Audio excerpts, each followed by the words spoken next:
This is our answer for question 4, and the question is, who would be the audience for your media product?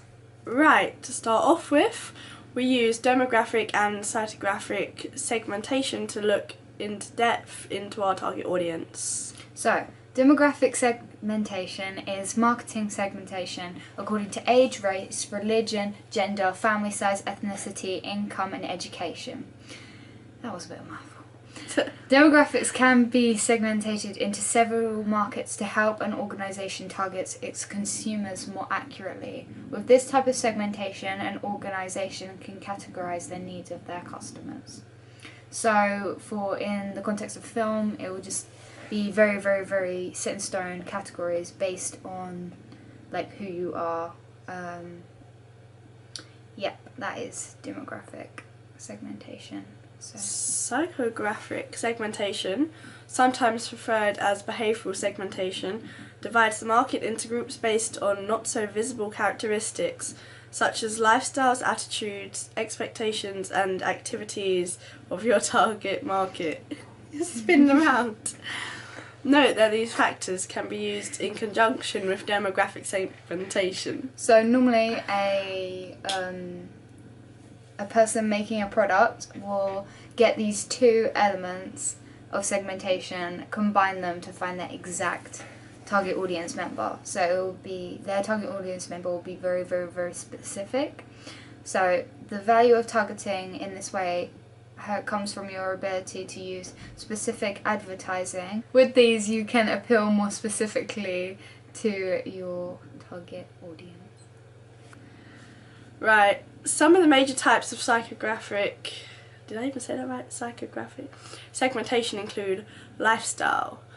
Different people have different lifestyle patterns. Here is an example of a common lifestyle model with 4 stages. Dependent, for example, children or young adults still living at home with their parents. We have pre-family, which is adults with their own households, but no children. We have family, which is parents with at least one independent child. And late, which is parents with children who have left home or older childless couples. Opinions, attitudes, interests and hobbies. A huge area and includes religious, gender and political opinions, view on the environment, sporting and recreational activities, and art and cultural issues. So many ands.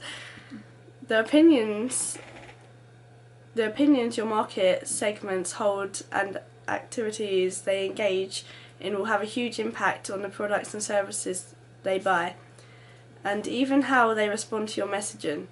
This is the richest area of the opportunity in online marketing, and particularly with social media. So children, if you are more interested in technology, you're going to be targeted more easily using Facebook or Twitter, whereas if you're more into, say, a sport of some kind, they'll do the advertising through the sport. So it would be on the billboards, at a football stadium. Yeah. Like that. Right. Degree of loyalty. Customers who buy your brand either all or most of the time are extremely valuable.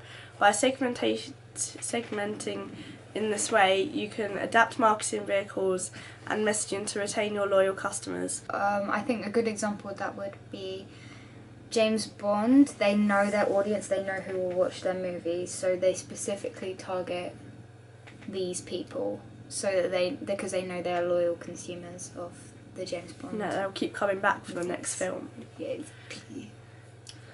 Got it all planned out. Occasions. If your product or service is purchased or consumed around an event or occasion, it makes a lot of sense to segment this way. Purchases made for weddings, holidays, etc. are examples. If your offering fits into this category, you may want to experiment with broadening usage to other times by using benefit sort, lifestyle or attitude segmentation as well.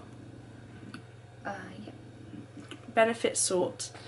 Segmentation based on the main benefits purchases look for in a product or service. Knowing what is looked for can help you start relating. So using all of these ideas will really help us to focus down on our audience member. So we managed to come up with a very specific character, which is what our audience profile will look like, which we will insert here.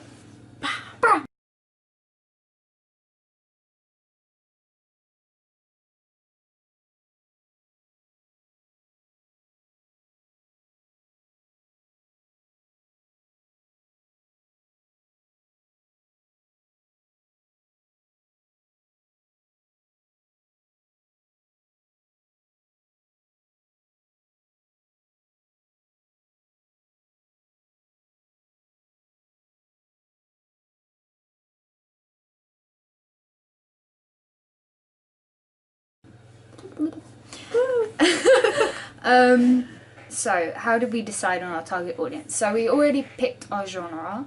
So based on fantasy, which is dark fantasy. So based on the survey we did on SurveyMonkey that showed that people within 14 to 18 age range who were mostly female enjoyed fantasy or horror films, which is why we started to pick that genre, because we had a lot of positive feedback about the genre and people saying that they would want to watch a film. and we knew we'd have a acceptable target audience. We didn't have to like dig around to try and make people watch it. They'd be there like to watch our film.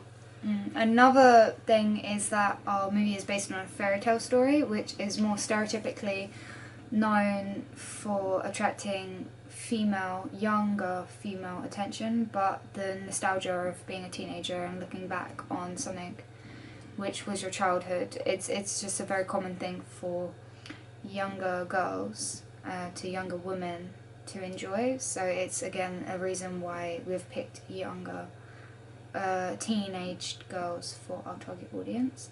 A similar film would be Tim Burton's Alice in Wonderland.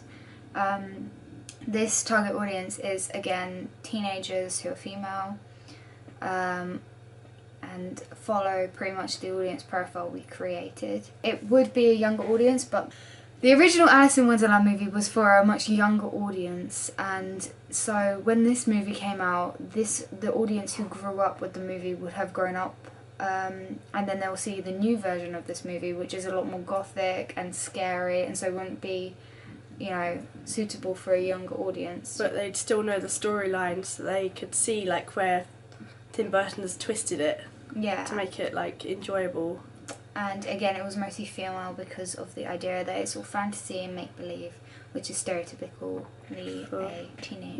a female teenage trait. Yeah. There we go. That's done.